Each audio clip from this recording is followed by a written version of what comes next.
Starting.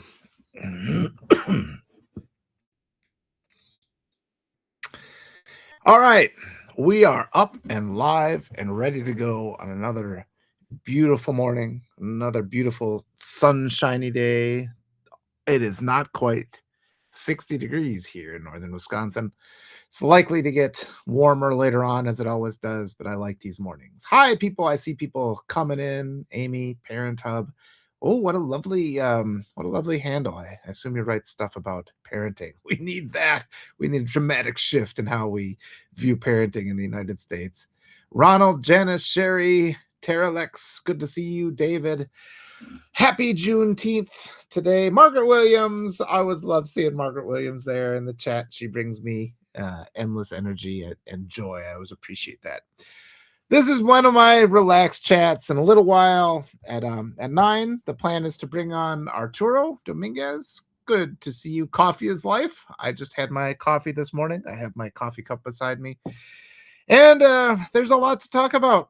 Boy, I'll probably bring some of this up again with Arturo. I want to get his thoughts. But this morning on the news, just the casual amount of propaganda that we're fed constantly. MJ, thank you for the 3 exclamation points. Thank you for the hearts, people giving me the hearts. But the casual propaganda that we get, it becomes really, really frustrating. And once you see it, it cannot be unseen. It's constant. And this morning on the local newscast, and again, I was watching our little rural northern Wisconsin newscast, and because it's on the calendar, they are obliged to mention Juneteenth. And on the news, what they said was, and I'm laughing out of just rage, and I want to be clear about that. I have this pressure valve that makes me just laugh, but it makes me angry. But what the news said this morning, they said, well, Juneteenth, because, the slaves were freed. But back then, news didn't travel that fast, and it took a while for the news to get, all the way to Texas. And I was just like, it wasn't because news didn't travel fast. It was because of malice and deliberate cruelty and just open evil. And it's just how those moments where something like that happens, where somebody tries to push through this casual narrative and this of just lies, saying that the reason all humans weren't freed was because things didn't travel fast, but it was a completely innocent thing. And so much of American society, we are pressured, we are conditioned to give the benefit of the doubt to evil people, even as they abuse us again and again and again. And the only time they're ever roused, your opponents are ever roused to do anything, is when you come forward and say, maybe this person continually hurts me. Maybe they continually hurt me because they are a bad person. Oh no, you can't say that now. You can't say that now. You don't know that for sure. You can't say that, people say. And that really is fundamentally the indoctrination, the brainwashing, the conditioning, call it what you will, that we all have to overcome. I keep bringing it up. Even now, you'll bring up these points about the groups that are responsible for our suffering. And even good people are inclined to say, well, let's not make these massive generalizations. Let's not make these absolute statements. They use this, we've been indoctrinated with this belief system. I keep saying, too, we have to change the river of culture. And a river is a hard thing to divert. But this is the task that is before us.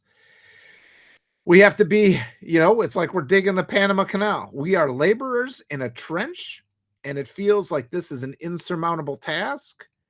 But what is truly insurmountable is just tolerating the cruelty of this culture, the things that we have been indoctrinated with.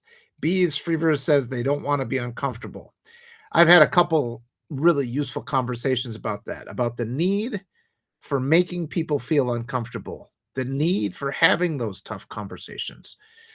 I had one of those conversations this week. I don't know if you guys got a chance to watch it, but I talked with Jamicha Connor and Evie Bateman again about the fact, these changes that are being made, what the Republicans are doing. And again, stop giving them the benefit of the doubt because the things that they're putting in place are torture of human beings, of women and children in particular are targeted. And we've got this entitlement society, this rape culture society. We have men as toddlers, and American men are toddlers. They are immature, little children. That's the fact. And we can no longer allow, I'm saying this as a white man. It's like we can't allow men to be in positions of power.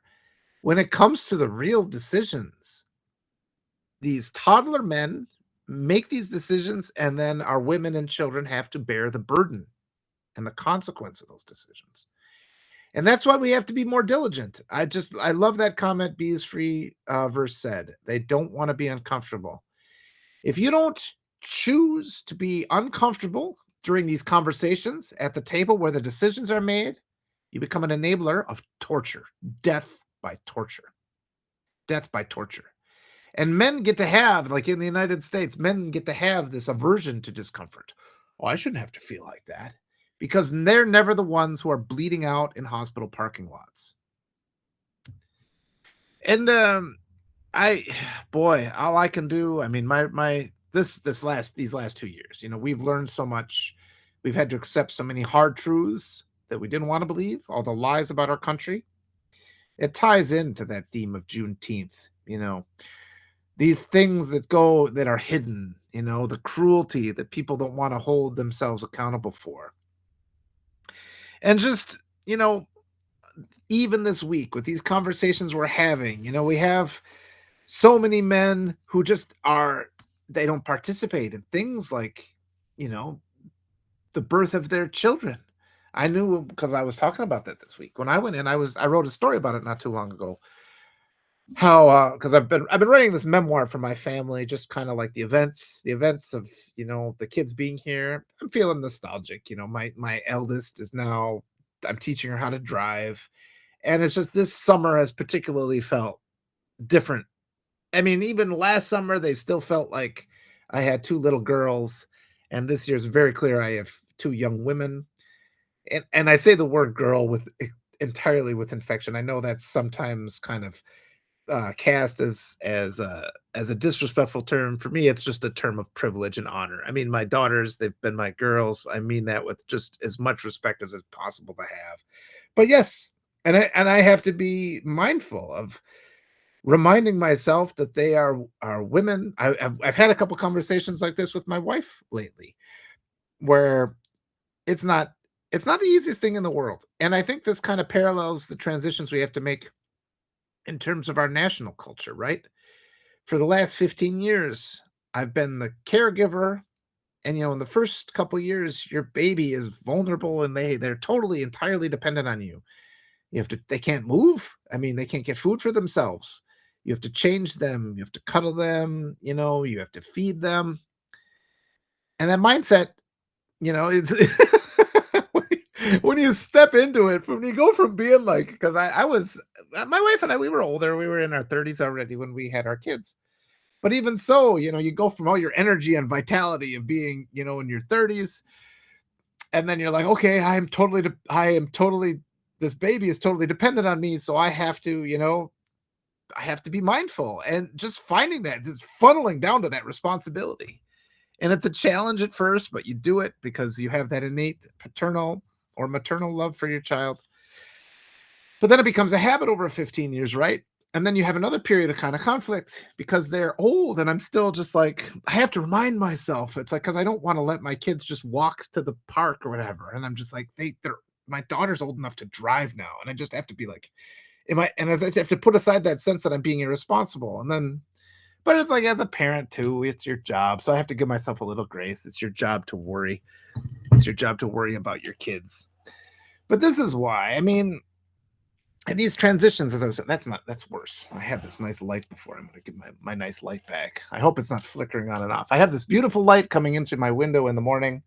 Thank you so much. Coffee is life.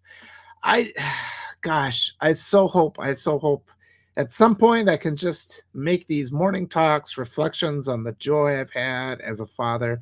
I was talking about it yesterday in our movie talk with John. I forgot his last name now, but his son is 5, and I just lost my screen. My screen cuts out on me. His son is 5, and I told him, it's like, I've rejected everything the United States teaches about raising kids because I feel that all the customs and traditions of the United States of America are cruel. They're just cruel. And I've always taught good morning. I love to see the good mornings in the chat. And you deprive yourself. If you just succumb to the cruel traditions and you just take the easy way and you don't try to resist the current of the river of culture, and it's not swimming upstream, but it's like cutting your own channel is what you have to do. You have to find a tributary, go a different way. And I always resisted what our culture said to do about raising our kids. They always would say, you're going to ruin your kids unless you punish them, unless you're mean, unless you yell at them, all these things. And I never did. And no corporal punishment. No, I honestly, I was reflecting on it yesterday. Honestly can't think of a time I've had to punish my girls. You just don't have, why punishment? We talk about things. You just avoid it. Punishment is forcing your kids to behave the way you want. But if you're not listening to their perspective and you're not treating them like people, they're not just, like when a baby cries, it's because the baby's hungry or the baby needs her diaper change or she's tired or she has to burp. You don't punish the baby for crying. You determine what the issue is and fix it. And we don't have this dialogue. The United States of America is a country that is fixated on punishment.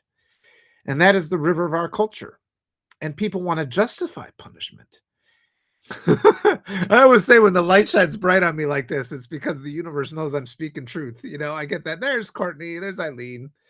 Joe says, you all help my kindness. No, it's not. Alone. Yes. And it's so important. And I mean, in the context too, yesterday we were talking about the celebrations in New York because of the parade and how there was just that feeling, that communal sense. Good morning, Courtney.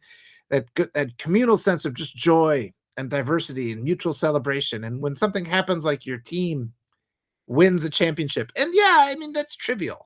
In the larger sense of the world, that's kind of trivial. But celebrate the joy. The joy is real, right? And just those moments, where it's like the businessman is just happy on his way to work and he salutes the guy collecting garbage and they give each other a high five, and people from all walks of life just celebrate that communal joy. There's Evie. Good to see Evie this morning. All you guys. I really just appreciate seeing all you guys this morning. And just having those moments of celebration and celebrating them with your family. And yeah, the Obamas, that's the other thing I wanted to say. That was awesome. Here you have an example. This structure he made, this beautiful library, back to a bygone age where people use their privilege and their wealth for the good of all humanity, instead of just for enduring cruelty. And that's exactly the model we needed to see. And talking with John yesterday about the celebration in New York, it just filled my heart with joy to just remember. It's like, look at this. We can have these moments of joy. And I honestly could care less about New York basketball teams. And, like, that's the way sports are. It's like, I like the Packers, and the Packers, in fairness, are a community-owned team. And it's like, we have our friendly rivalry with the Vikings, but that's another thing that's happened. It's like, oh yeah, it's just kind of fun to just hate the Vikings. Okay. But it's like in this moment, but even in the last year, I talked with congressional candidate Doug Chapin, and I was just like, as I was talking to him, I said, wouldn't it be nice if we could just go back to just me despising you because you're a Viking fan? And he was just laughing about that, and it's like, but it's like, I have so much respect, and the community achievement coming together, like with how Minnesota responded to the ICE invasion and the secret police and the atrocities that they committed. We have to revel in that sense of joy, and we have to not allow these fascists to deprive us of those feelings. And when they come up, because you're tempted when bad things happen. You think, well, I have to be serious about this, and we have to embrace that laughter, and we have to embrace that joy, and we have to bring back that sense of community, because people will reject the hostility of the authoritarian right. They don't want to feel like that. Nobody wants to feel like that. We want to feel happy. We want to celebrate each other's victories. And it's only because of these nefarious and artificial forces that we're pitted against each other. Whenever I talk to Will Fullwood, he always used the word racialized. He says, I'm a racialized, this is what Will says. Refers to himself as a racialized black man. And everybody always asks, he's like, what do you mean by that? He says, it's to emphasize the fact that race is a construct. It doesn't exist. It's a fake thing. It's something that's imposed on you. It's a division that is groomed. You are the victim of grooming. And we as American citizens are the victims of grooming in multiple ways. And as I was saying before, one of the main ways is the way we are groomed, to be abusers of our kids. Because that is the cultural tradition in this country. Abuse your kids. Teach them. And it's a remainder from the slave era. This idea of questing for punishment. Remember, the slave trade started when the church said that they could enslave heretics. And then once humans begin to realize they could escape slavery by converting to Christianity, Christianity had to equate sin with skin color, malice. And honestly, the church, because this is the Catholic Church, they owe us all reparations for the harm they've done by the invention of slavery or of racism. Yeah, and so, but we have this culture where it's this punishment-focused culture, punishing kids, claiming kids were born into sin. It's just that idea where, and I knew this growing up, I'm sure many of you did too, where you're sitting in a class, there's always these teachers, some of them were kind, some of them did a good job, others were they just had it in for you from day one. And they were just looking for something to punish. I remember when I was little, I was maybe 10, I was just walking through a hardware store, and one of the owners of the store came up and he's like, hey, got my eye on you. Just like, why? It's like, because I didn't know. I didn't know that people were just malicious like this. And I was like, what did I do wrong? And just that imposition, making us feel as if we've done something wrong. And then that's how they leverage it to abuse us. And part of that whole enabling funnel is that giving these people the benefit of the doubt. It's like, God damn it, you're accusing me of something I've done nothing. That's a crime. Yeah, and we just have to shake ourselves free of it. We're more and more shaking ourselves free of it. People are slowly waking up. You're seeing fewer and fewer people who will argue with you about wealth. It's like pretty clear at this point that having $1 billion, having $1 trillion, that's a consequence of murdering children and abusing and exploiting children and stealing our labor. And I just want to continually empower people to recognize that and to say those words again and again. Again, we have to change the river of culture. And it's always easier to just default and just say, I'm just going to float down the river of culture. I'm not going to challenge these beliefs. Bees Freevers said, those uncomfortable thoughts. You have to challenge those uncomfortable thoughts, and you have to recognize they're uncomfortable. These things you're reflecting on, these things you're challenging, it makes you uncomfortable, not because what you're doing is wrong, but because of the power of the forces, the malicious forces against you that have indoctrinated you your whole life. You've become accustomed to seeing things a certain way. And it's not an easy thing. When I first moved to Peru, back in 2001, I went and lived there, and it was just, for me, it was just a revelation. It was shocking. It was such a shock to the system to live in a different culture where people treated people differently. And back then, I had that thought of, if somebody gives me a compliment, it's because they want something from me. And it took me so many years. So I would respond with anger. So I'd been indoctrinated and conditioned to repel the best people that approached me, and to only seek out the people that abused me. And that was on me. That was on me to change. And I really want people to just come to that realization that you deserve to understand that sometimes some people offer you a sincere compliment and they don't want anything from you. I was reading a little article this morning about narcissistic abuse, And isolation is part of it, and gaslighting, making you doubt your own perceptions. And another part of it is the abuser makes you think as if the whole rest of the world is bad and that they are the only oasis of decency that you're ever going to encounter in your life. You're undeserving of anything better than them. They want to cut off any other ties. And our whole society does this. The United States of America is this isolated. It's a massive country, but it's isolated from other cultural. It's not like in Europe where you can go drive 2 hours to the north and speak Italian, or, well, I guess that would always be to the south. Going 2 hours to the south and speak Italian, and 2 hours to the north and speak German. You could go speak French. We don't have that. The United States is isolated. So it's already isolated. And then you deprive people of economic power to abuse them. The United States does that by keeping wages low. And you deprive people of health care, which is another thing the United States does. And so all of these things combine, and then people are reluctant to travel in the United States. People are reluctant to find and explore diverse cultures and do wonderful things. And it's all part of this mechanism of abuse, because if you leave the United States, if you go elsewhere and you see how other communities treat people over time, and it took me about 10 years, it honestly took me about 10 years to shake off the majority of that cultural indoctrination, detoxify from these culturally ingrained grooming and indoctrination that you get in the United States, because we are all conditioned to be enablers of abuse and child abuse and social injustice. And we're going to see it again.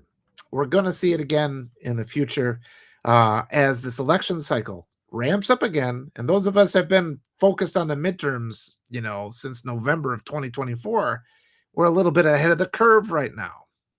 Even yesterday, I was out talking to somebody I knew he's got pretty strong political opinions, but he had absolutely no idea about the things going on right now. And I had about a 10-minute talk with him, explained to him how our establishment Democrats, the DCCC, they're a corporate entity. They're not going to save us. I just posted an article about how the Wisconsin Supreme Court just struck down the right to give scholarships based on race. And I'm just like, and the Wisconsin Supreme Court it's all these Democrats. Most of them are women, and they're all white.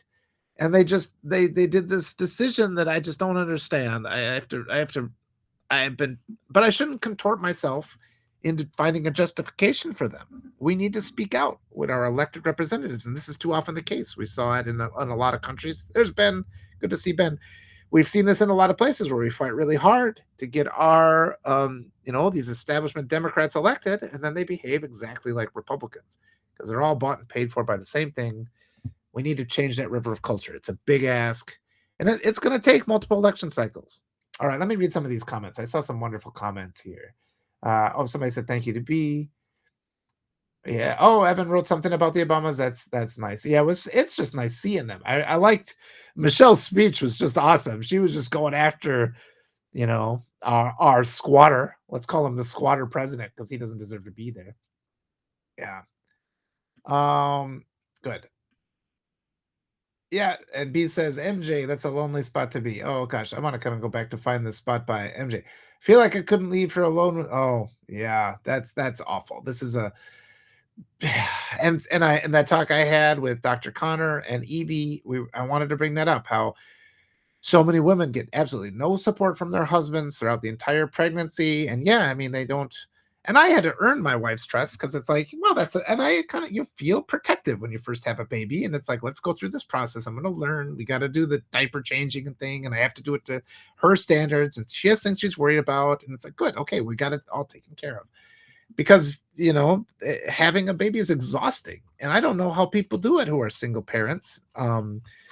Because you need time to sleep, and it's like, especially if you're trying to work and sleep, and like the idea of, I worked from home because we were afraid of the idea of taking them to a caregiver. You hear too many horror stories. Yeah, there's so much that has to change in our country. It's just awful. We just tolerate so much injustice. We tolerate so much suffering. Heart goes out to people, and when something bad happens to your child, and even if it's just my daughters had to deal with a couple teachers that were just not very good teachers. They were kind of emotionally cruel, And it's just it gives you so much extra work to do. And we got our children out of those classrooms, but even so, you go for a couple. And I'm not talking about, like physical abuse or anything like that, but just like, they're just and these were the one teacher that was really bad, super conservative, had all these ideas. I wonder how much she just disliked my daughter because, we're an immigrant family and it's pretty clear my daughter's fluent in Spanish. So these are things you have to be mindful of and worry about. And it's like so many, particularly men, are indifferent about these things because they say things, they try to justify it. It's like, well, that'll toughen you up. You're going to encounter that in your life. And we have to stop with these justifications for abuse. We've been really indoctrinated because it's easier to just stay in that current of culture than it is to do the discomfort of actually working for something better. So that's really, really what it comes down to. That's what we have to do. Let me kind of scroll through here. MJ, like kids asked to be here in the first place. Yeah. And I mean, it's such a joy. And so many people miss out on just all the best things about being a parent because they just submit to their cultural indoctrination. Yeah, B says, I feel like if the church hadn't left out, but it's more than leaving out, they deliberately suppressed women's voices. Church, murdering women to steal their property is how the church amassed much of its wealth. And that's just something that needs to be part of our cultural dialogue. It needs to be taught in schools, and the crimes of the church have to be addressed, and they owe us. They flat out owe us for the things that they did wrong. And when people start in with their not all Christians bullshit, it's like, look, that doesn't change the fact that the current Pope does not allow women to be interviewed. There might be 30 women who are more qualified. There might be 1,000 women who are more qualified than this Pope, and they just don't interview women. And that's a problem. It's a major problem, and the Pope should be talking about that every day. All of us should. It's bigotry. It's misogyny, and we can't normalize it. We can't tolerate it. And if you fail to bring that up, and it's like the Pope's doing good work. He's doing good things. But unless he's standing up and addressing this fundamental injustice of how he got that position, he's enabling a lot of pain. And so it has to change. Yeah, Evie says, be unapologetic. We're on the right side. Yeah, let me keep going here. Coffee says, as a child, I never liked when the church said things like, we're all, that I don't allow them to say that. The we're all sinners stuff, I call that religious rape because I'm not part of that religion. Don't religious rape me. You can't call me a sinner because I don't believe in that bullshit. You can call yourself a sinner if you want to, but I won't allow you to religious rape me or my children. And that gets people really, they don't understand how to, but we need to make that more normalized, making comments like that, saying you cannot say that. And that's the other thing too, because the people that say we're all sinners are the first to say, well, not all Republicans or not all conservatives. But then they pivot on that blatant hypocrisy, that open hypocrisy that you see from them. It's just ongoing. B is free verse. Awesome. There's Arturo. Oh, hey. You're sideways. I'm in the car. Am I? Yeah. Oh, I am. Yeah. I'm getting an echo too. I wonder if we can fix that. Oh, man, really? Maybe I could just be quieter. Let me see. Okay, we'll see. He's working that out. Let me go through a couple more. Oh, no, still. Still echo? Maybe I could have you come back on. Okay. Yeah, I'll invite you back on.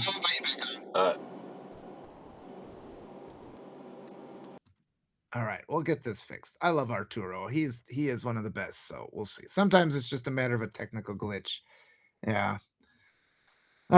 Peter says, most often I don't acknowledge compliments, not on purpose. I just have difficult time. Yes, and that's something we have to fix, Peter. I absolutely 100% have gone through that where it's a long process. It takes you to the point where you can just accept a sincere compliment and not feel that resistance.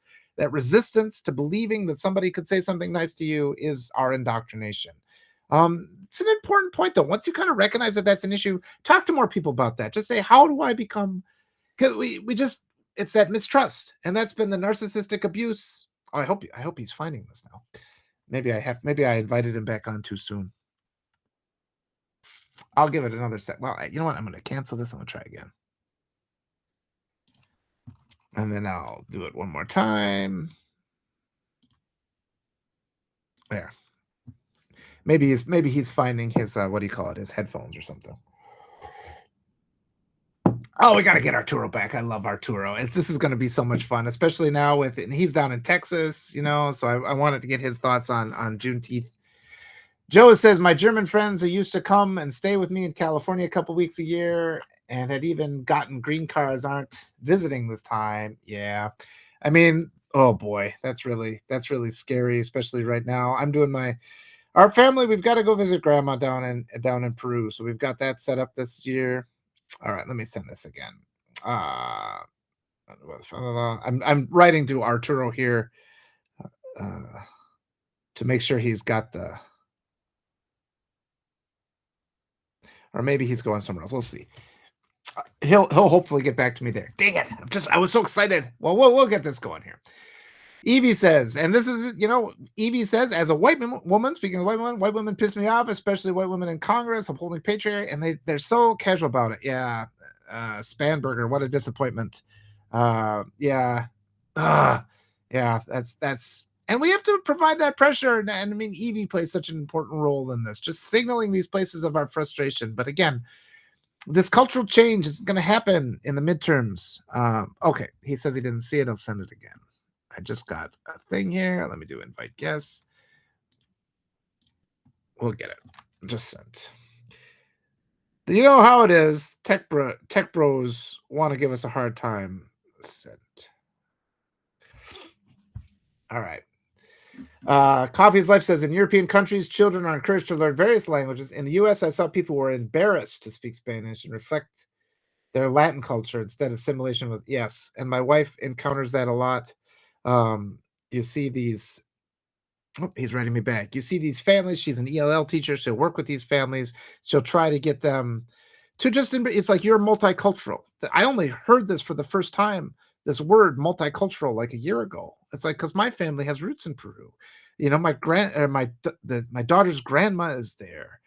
And that's part of their family. That's as much their lineage as their roots in the United States. Oh, it says I'm on, but I don't see me or you, just my profile pic. Dang it. I wonder if I'm going to have to just kind of completely restart this. It says I'm on. Maybe I can have him. I'm going to tell him to turn off his browser.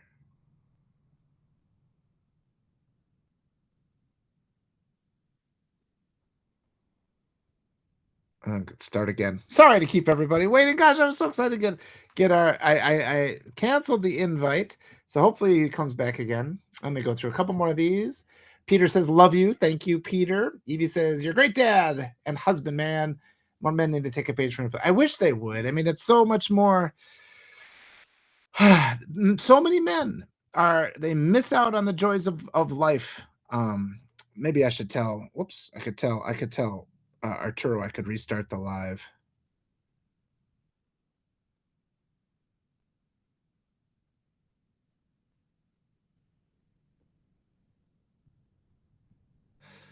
Frustrating. Yeah, so many men, they miss out on the joys of life because they're beholden to this kind of cultural identity. Let me send the thing again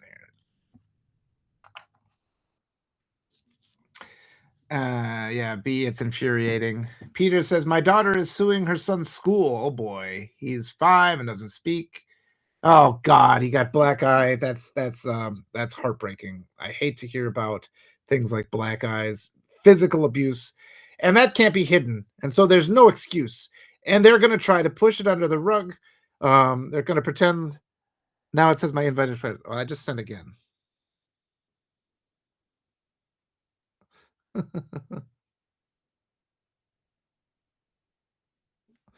We'll get it.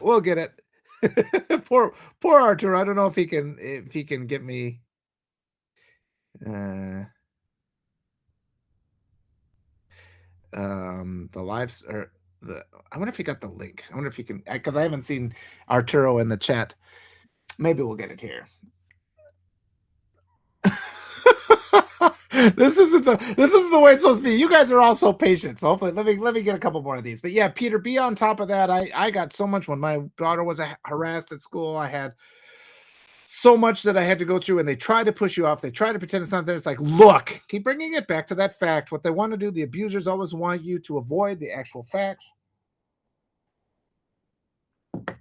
And or maybe what I should do, I should tell Arturo, maybe I'll cancel it and send it at like 9:08.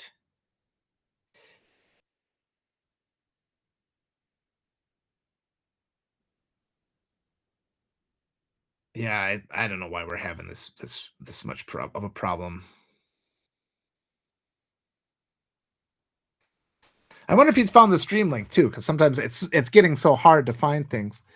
Um, yeah. Oh, Courtney, you're so lovely. It says 100% Walter's inspiration. I appreciate that. Joe says I gave them a room and a connected bathroom with a balcony for free, but it's just not really safe now. Oh, I don't know what that referred to, but I get you with your friends who are coming in from Germany. Um, yeah. Oh, they took people down from your balcony. And people, even now, I had somebody who was arguing with me the other day about how, odd. He gets a picture of himself. Well, you know what? I tell you what, there's Ellie. Oh man. Good morning, Ellie. It's good to see Ellie. I'm trying to get Arturo on here. But I can't.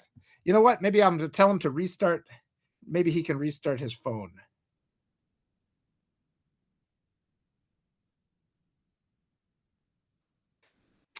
Arturo is such a good friend, and I've canceled his link. We're gonna do this, try this again.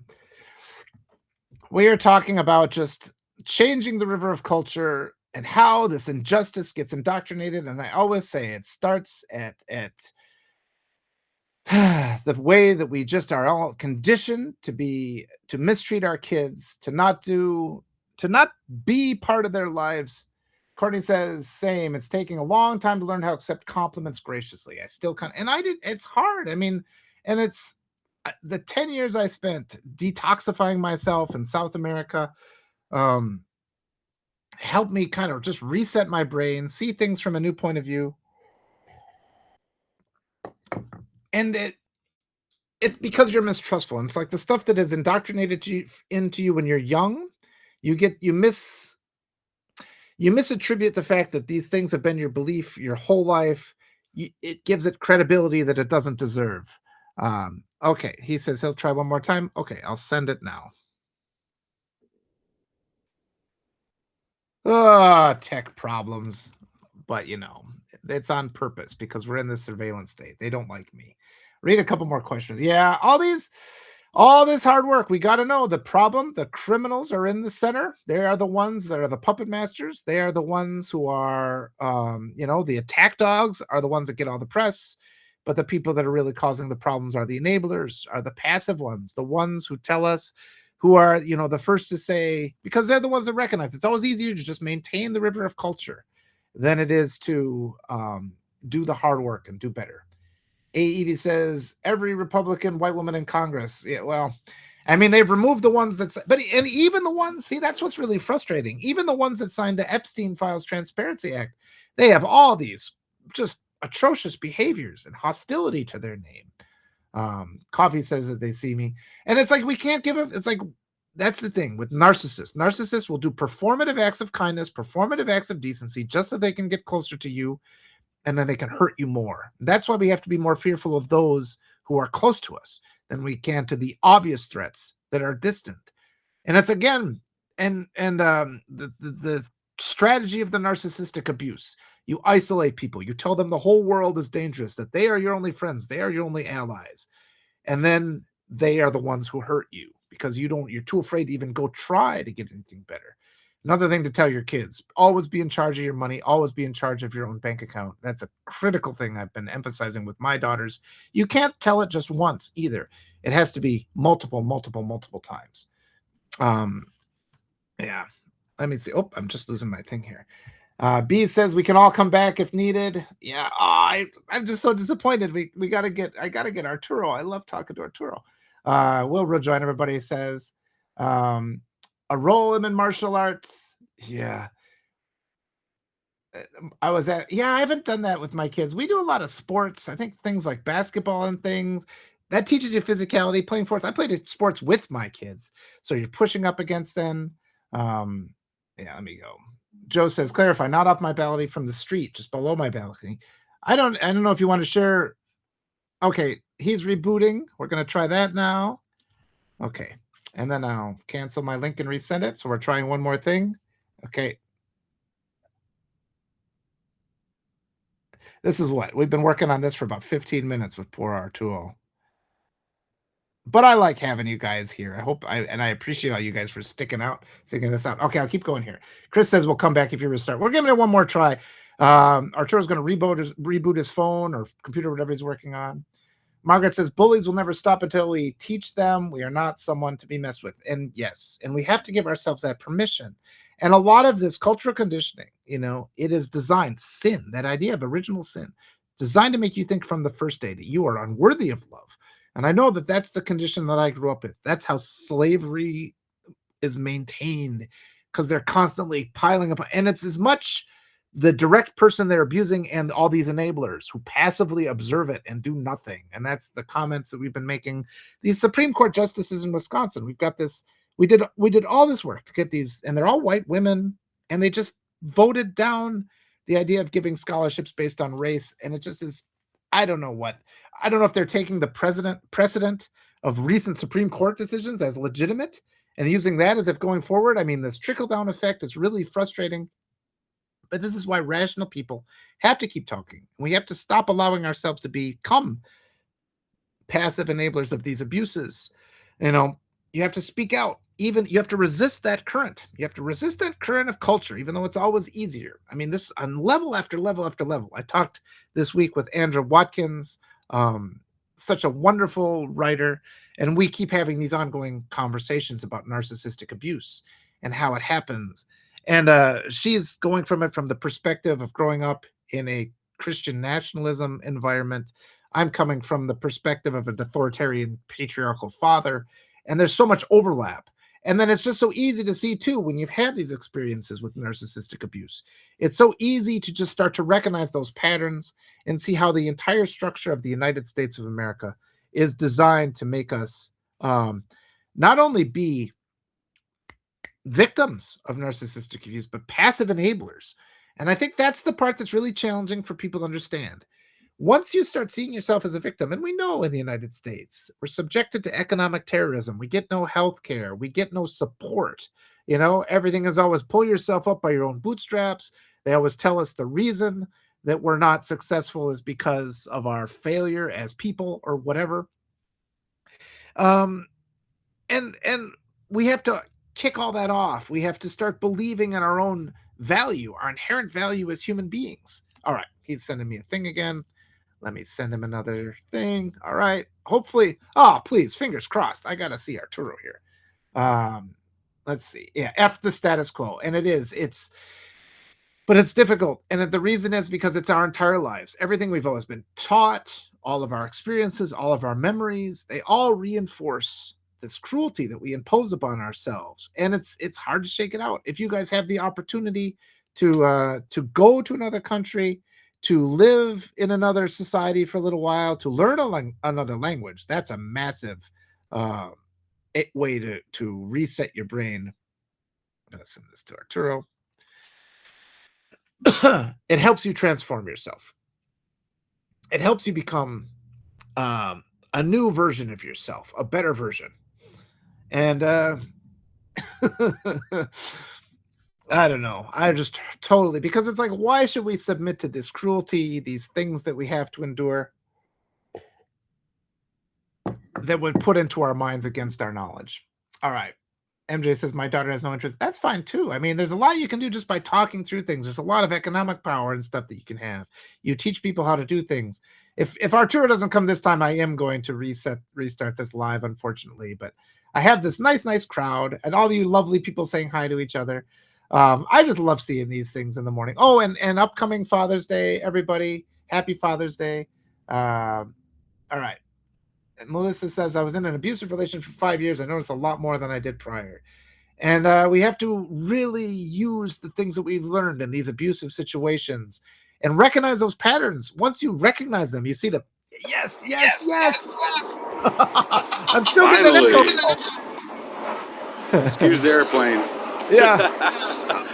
Oh, maybe it'll go away. Oh, I'm still hearing myself. Are you? That's weird. Marlon had that same problem yesterday. Huh. Maybe we could turn it down a little bit. Yeah. Well, let's hell with it. You're here. I love you. I love you, man. I haven't seen you in too long. Likewise. Likewise. What are your It's thoughts? awesome. It's Juneteenth. Man, arguably my favorite holiday of the year. It's cool. Like I moved here, from Jersey, like in the '90s, and man, I remember them celebrating Juneteenth, and my first thought was like, "What the hell is that? Like, what is Juneteenth, right?" And man, from there I started learning, I started asking, and I was just like, I did not know about the whole thing that it took so long, 2 years to get to Galveston and all that. And when I moved here, that's when I found, and we're in Houston, so we're really close to Galveston. We're, about an hour and a half away, so we get a lot of that stuff, and it's really cool. Like I unfortunately I'm not in Houston because I usually go to like Juneteenth type stuff, but we're up here taking care of family and stuff, so up in East Texas, so we're not in town for that. But they do some Juneteenth stuff up here. You'd be surprised, quite a What bit. kind of what kind of celebrations are there? Well, they have like this whole festival thing with a concert tomorrow night, and I think there's one tonight, and then throughout the day today there's like little stuff, like farmers market type stuff, barbecue stuff, cultural things. Like I was amazed to see how much they advertise that here in rural America, out in the sticks and in what we call the piney woods of East Texas. So yeah, it's really, the Black history around here is actually pretty deep. And yeah, the whole Juneteenth thing. Yeah, again, it's like it's my favorite holiday. I don't like to brag, but I often get invited to cookouts. And like I have a lot of Black friends and a lot of Black family, and like we celebrate all these things, and it's to me, it's a lot of fun. You get to learn, from history, the cultural, things that come with that. Yeah, it's a blast. It's fun. It's unfortunately it's one of these things where you're looking back at history and you see how in Texas they tried to ignore the Emancipation Proclamation for so long, but when you look at it now and how it's become this celebration, um, that's kind of like rubbing it in a sense, to all Yeah. those old coots that ain't alive anymore, but in their whatever spirit realm they're living in, they could look down and see Black people celebrating, and I'm like, that's like rubbing it in their face. You know what I mean? Oh, So yes. I'm all for, I'm all for that. I'm all for that. I love the joy on your face right now. And just I was talking about the celebrations in New York, and it's just like just seeing that people coming together like of all walks of life. And that's the way all America can be if we just push back against some of these things. Hopefully Yeah, we'll get one. whenever any of our teams in Houston won a championship, it's like that too. If there's one thing that'll bring a city together, it's winning a championship in a sport, any sport. Yeah. Mhm. Um, and yeah, I thought the celebrations in New York. Unfortunately, there are always somebody who's going to try to ruin it, and but for the most part, man, when you look at the amount of people that were on the street, the assholes that tried to ruin it are kind of negligible. When you see that many people just having a good time. And that's one of the things when I lived in Jersey, right across the Hudson River from New York, is one of the things I loved about living up there was just how culturally and racially diverse the whole area is. And like, we grew up in a very multiracial community, the projects were down the street, like, it was very mixed. You move to Texas and stuff and it becomes very white, and it's a little bit of a culture shock, because you see, Mexican neighborhoods or, other Latino neighborhoods or a Black neighborhood, and they're not intermixed like they are in New Jersey or in New York. And it was weird. But, you get used to it. And like, again, these cultural exchanges like Juneteenth, man, really make a big difference, I think. Because, like, I'm surprised to be out here in a town that the schools weren't officially desegregated until like '08, right? Yeah. We're in one of those towns, and here they are Two, having all these massive. 2008? Yeah, Mother. there was 3 counties in Texas that didn't have their consent decrees lifted, until '08 that weren't officially declared desegregated schools, and it's crazy to see that happened fairly recently in '08, and then to see these huge Juneteenth celebrations, and they're like celebrating all these black legends from around here, and Yeah. yeah, the region here is, and I talked to Marlon about this a couple weeks ago, is there's a lot of majority black little communities around all these, predominantly white rural areas where when these towns were segregated, black people went and bought huge swaths of land and created their own communities. Mm. And there's so many little ones around here. The population might only be 400 or 500 people, but they're almost all black. Yeah. And it's like, and then when you look at the demographics of Longview, the population here, the black population here is like 22%, which is higher than the national average. And the Latino population here is like 33%. So, white people are sort of most of them, but they're not quite the full majority. And it's interesting because there is a lot of racism up here, but then there's a lot of people, a lot of the kind of racism where it's like they don't express it, they just kind of think they're better than non-white people. You know what I mean? And that could be problematic in itself, but it's not, you don't see a lot of overt type of racism around here. And I imagine that's because the repercussions are pretty great with larger populations of black people and Latinos and stuff like that. And that idea that you're better than people is like an American ideology anyway. Like you're Right. kind of, and so it's like, it's just the protoform. You're just set to be a racist or seen as a racist just because of American culture. What do you think? I want to say, like, this idea of black communities, what we need is a progressive platform, like a black-owned platform like this. And it's like, I was thinking of this in terms of Obama just built his beautiful library. It's like maybe his next project can be a progressive, with a algorithm that's based on merit rather than on hate, where people like you and me aren't suppressed. It's like, who's got Obama's ear? Let's have him build a new platform to compete. I think everybody would flock to that, where the proceeds go to like humanitarian issues. Yeah, one of the when it comes to Obama, and like I listened to his speeches yesterday, and for all the issues I had with his presidency, because I have issues with every presidency, right? I do. With all the issues I had with his presidency, listening to him speak, and in the back of my mind, I'm listening to Trump, and I'm thinking this is kindergarten over here, and here's this guy that, even though there are a lot of his policies that I really, really despise, he still has a way of uplifting people. Yeah. The way his eloquence, right? I hate to say that about any black people at all, but dude, when you compare, I really miss a president that has eloquence, man. You compare him to Donald Trump, there's nothing, there's nothing here, there's nothing good. I mean, this guy, dude, like even Bill Clinton, I mean, George Bush had more, you know what I mean, to uplift people than, and I don't understand the appeal.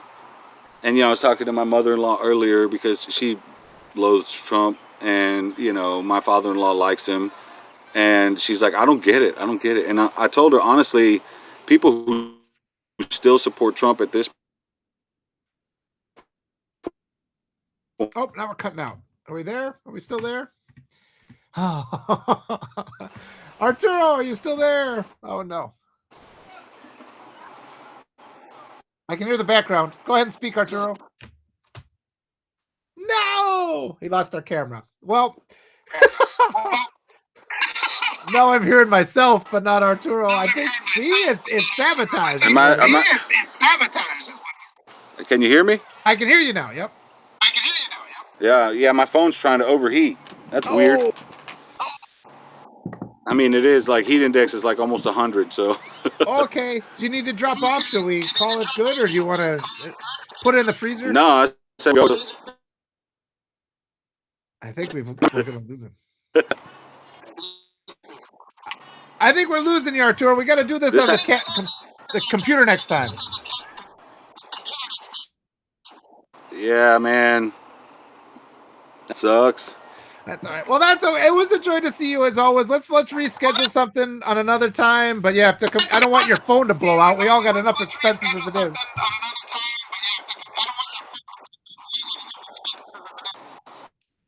Yeah, I'm trying to see if it'll cool off. I had it on a stand. Maybe the stand was making it hot. I don't know.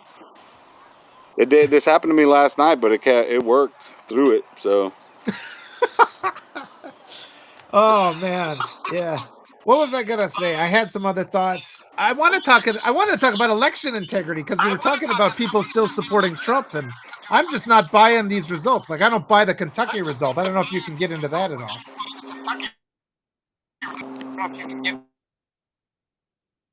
yeah, I don't know. I'm not real familiar with what happened in Kentucky. I've been watching a lot of these primaries with establishment Democrats and stuff. Yeah, Can you hear me? we're still getting. I think we should cut her off, Arturo. I'm getting too much echo. All right, man. Thank you, buddy. I'm so glad you were here. We'll try it Appreciate it, again next Walter. week. Yep, we'll see you. Yeah, appreciate it, man. All right, I have to let Arturo go. Sorry about that, everybody. That was just one of these days. But all right, but I got a couple of you here. Margaret, do you want to come on and chat for a little bit? Or I saw Evie was still there. Anybody else? Yeah, I love Arturo. Arturo is just one of my favorites, going all the way back to Medium. Maybe I'll send an invite. I'll just do one of these without. You're good to come on. You want to come on, Margaret? I'll send Margaret an invite. Then she can. You feel free to just decline this if you don't want to come on. But I'm sending in because I want to talk more about. And it was nice to see. Yay! There she is. Hello. Hi, Walter. Hi. What are your thoughts? I want to hear you talk about Juneteenth a little bit too. Okay. All right. What do you want to know? It's just a historical day. This Well, is how's your, what? also the day. Oh, I'm sorry. No, I meant your No, feelings. my feelings about it is that it's important for us to recognize it and elevate this up because I mean, we know that everybody's not going to agree, but that's fine. The ones that do, let's go. Okay? This is historical event, not just for the African American community, for the world, because a lot of marginalized leaders, we have experienced this throughout history.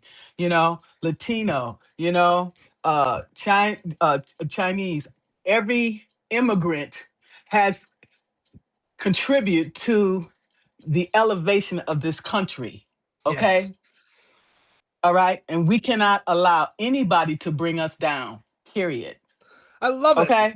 Yes, the positive. And I kind of was reminded of that yesterday with that talk with John, where he was just the joy in his face. And you saw the joy on Arturo's face watching these celebrations. And I know I'm tempted because there's so many awful things going on right now. And it's like, you're not disrespecting the awful things. We have to find our joy and we have to combat these things with joy and happiness. Right. And so feel that joy, feel that community. That's how we do better. They want us to feel miserable. The right wants us to feel miserable. We have to stop it.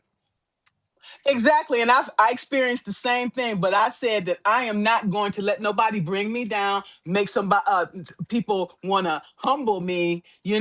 That's not going to happen. Okay, so we got to stay positive. So what do we have today? We have Juneteenth. That's a celebration in itself. And also Obama's Yes. center is opening today. And what does that speaks volumes of the character of his character. Now, I agree with Arturo that I didn't necessarily agree with every policy that he did. I think that Obama was basically a centrist.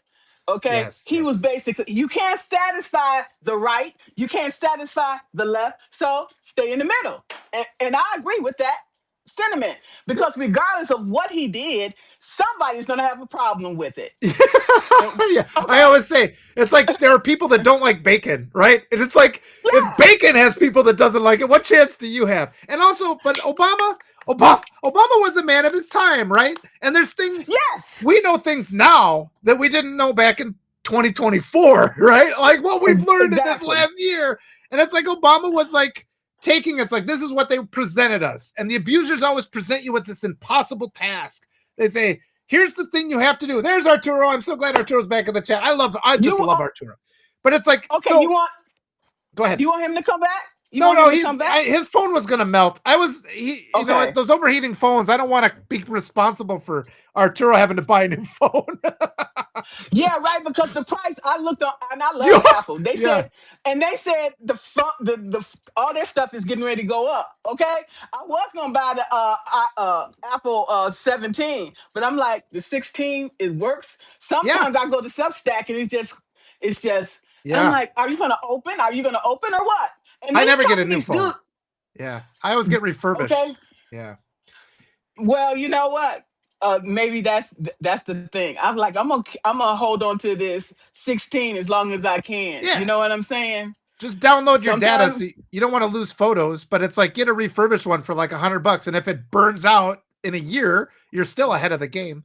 But I want to talk more about that Obama idea, because we have the abusers. They're just like, all you have to do is this, and then you'll be worthy of love. And it's like an impossible thing. It's like the 7 trials of fucking Hercules that you have to do. And then we fail. And then they're like, well, I'm going to give you a little bit of love anyway, because of how great I am, which is just like the language of abuse, right? But then Obama terrifies them, because we have that rich class that all they do is they print up their own money for themselves. They sit there laughing at people like you and me who actually work for a living, like, oh, look at these suckers and losers. Yeah, right. That's their work for us. They actually think money is something that you have to work for. They're just printing it up. And then they're like, look at how I can make people dance by tossing them money. You know, they're like at the club tossing, they're making it rain. But then a guy like Obama comes along, and he, through merit and achievement, he gets to that position where he's behind the levers of power. And all these rich people who are without merit, who print up money for themselves, are terrified, because they've just seen somebody cracked open to the doors of their secret room, and he sat there operating but then the mistake, and I think this is what Arturo was getting to, and he probably wasn't fully aware of the level of cruelty in the world either. You know, I don't think anybody was. His mistake was not dismantling the system. He's like, okay, I'm going to take it at face value. I'm going to work within the system. I'm going to do this. And really what we're seeing now is our next person who gets power, they have to just completely dismantle. And it's like, because what they're doing right now, this administration, $300 billion to Iran. And it's like, how much of that is just actually going to white supremacy groups? They're funneling it. I mean, constantly not passing an audit. The Pentagon, they funnel all that money to white supremacy groups. They just lie, they cheat, they cut education, they cut food for kids, they cut healthcare, and they funnel all their money to these white supremacy hate groups, because they know they can't make their own money. They have to steal it. That is their entire ideology. And so it's obvious now, and they're trying to steal the next election. Guarantee 100% that and I was talking with a little bit with Arturo about that election result in Kentucky. Primaries traditionally in off presidential years do not get big turnouts. That primary in Kentucky got twice as many people voting as the time before, and Massey lost. Even this was the Republican one I'm talking about. Massey lost, and this was the target of the unpopular president to get rid of Massey. I think that was fraudulent, but I don't know what your thoughts are if you've looked into it at all. Growing up in a narcissist family, okay, I know how they work very well. Okay, if they can't get you one way, they'll create a smear campaign. Okay, and then you win, because most people, when they hear this stuff, they're gonna believe it. Oh, well, that person did this and that person did that. Based on what? Is it facts, or it's just some shit you done made up? So they get you one way, or they get you another. And people fall for the okie doke every time. Oh, yeah. The first person who comes up to you and it's like, hey, Margaret, I'm your good friend. This other friend of yours, she's bad, you know? And it's like, your just inclination is, oh, this person cares about me. And it's just like, that's so malicious, that strategy. And you're going to see this on this scale as the primaries heat up.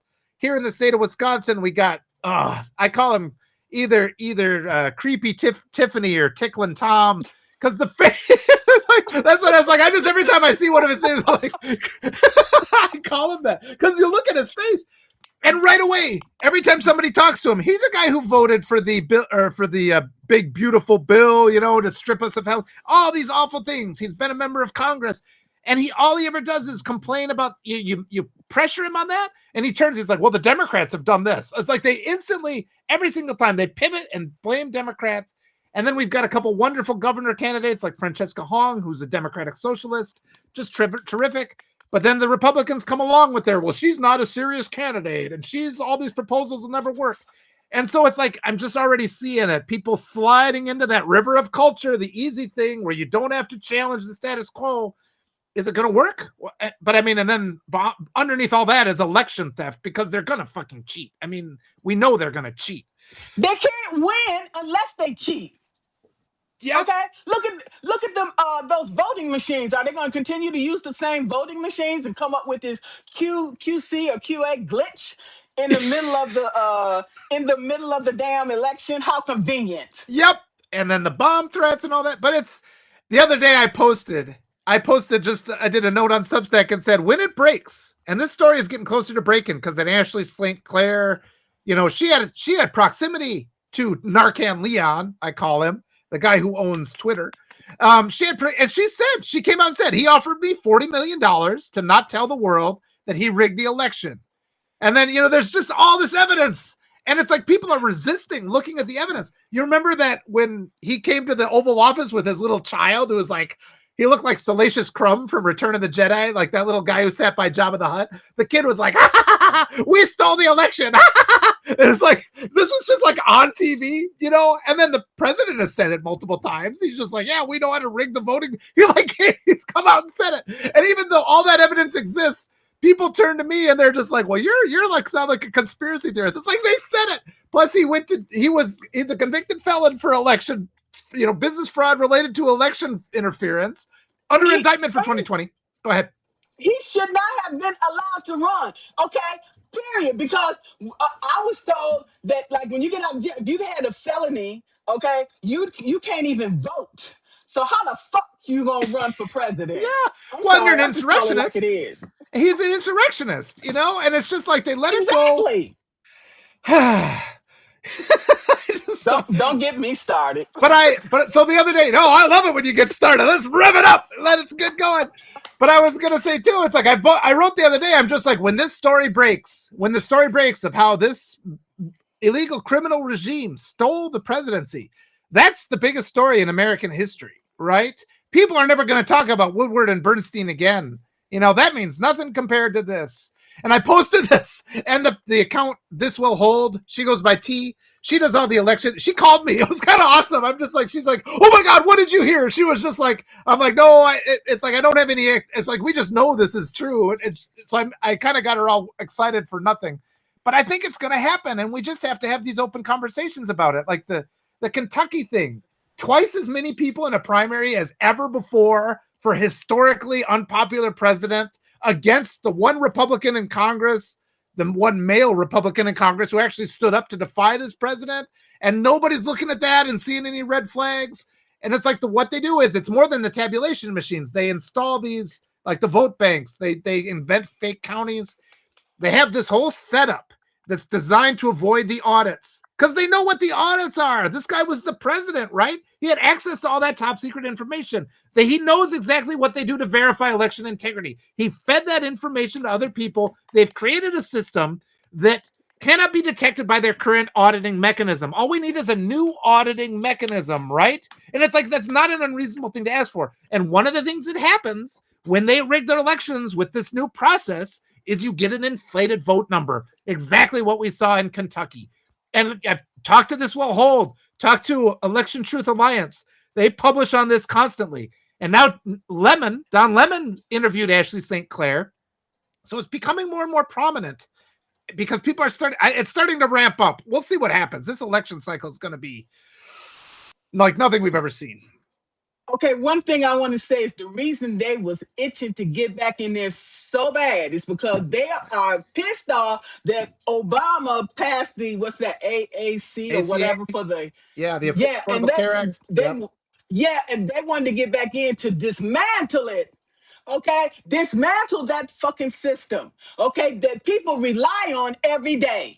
Okay, so they can go see their doctor for whatever ailment, but they don't give a shit about that. It was about ego. We're going to dismantle this because Obama put it in here, and get over yourself. Yeah, and you know what else is? That one is really strange though too, because the Affordable Care Act actually is profitable for the healthcare industry because it forces everybody to have healthcare. So it's like, I guess we just have to assume they do want us dead. you know. And again, that ties in It's with the obvious. yeah. It's obvious they want us dead. You cut all the basic services.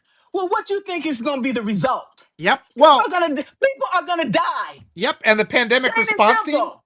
Well, and that's the other thing. Like, they want to let them off the hook for COVID. They're just like, well, we couldn't have predicted a COVID pandemic. It's like, well, when you dismantle the pandemic response team, that's the consequence. And then when you spend years telling people not to get vaccinated, they die. And when you tell people not to trust experts and to not wear masks and to not even wash their hands, like conservatives won't even wash their fucking hands. And it's like, and that causes people to die. And it's like, we know that there's the Ebola outbreak is going to come. Talking to Dr. Connor about what's going to happen to our women and our children because of no OBGYNs.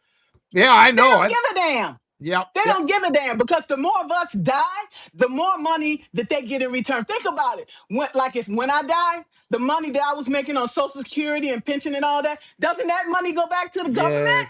Yes. Okay.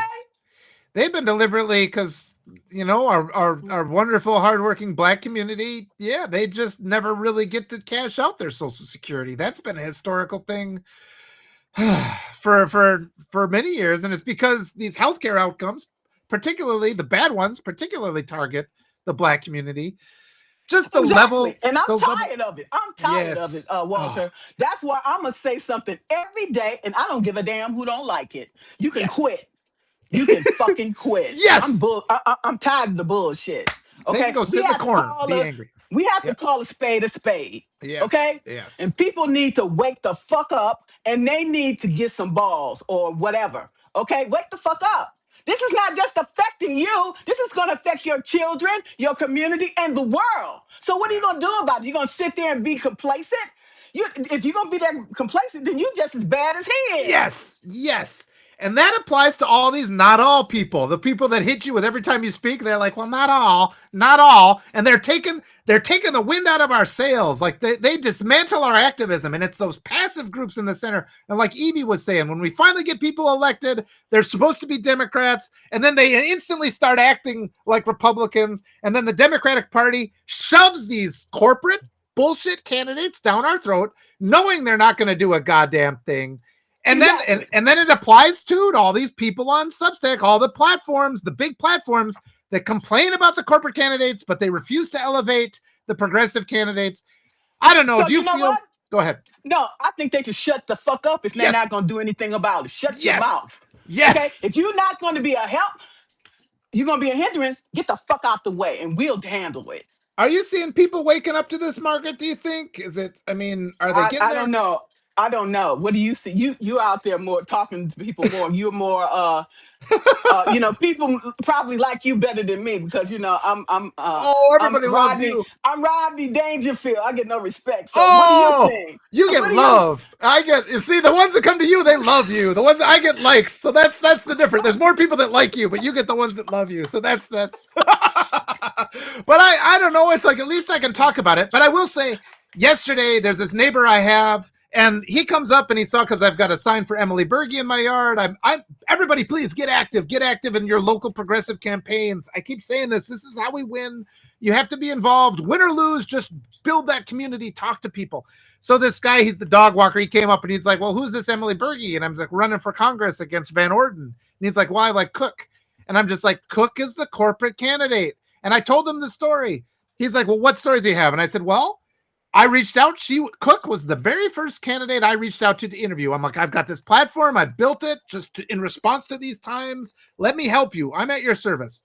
I got one response where they said, we'll get back to you. And then they never responded. I've sent them multiple emails. I reached out.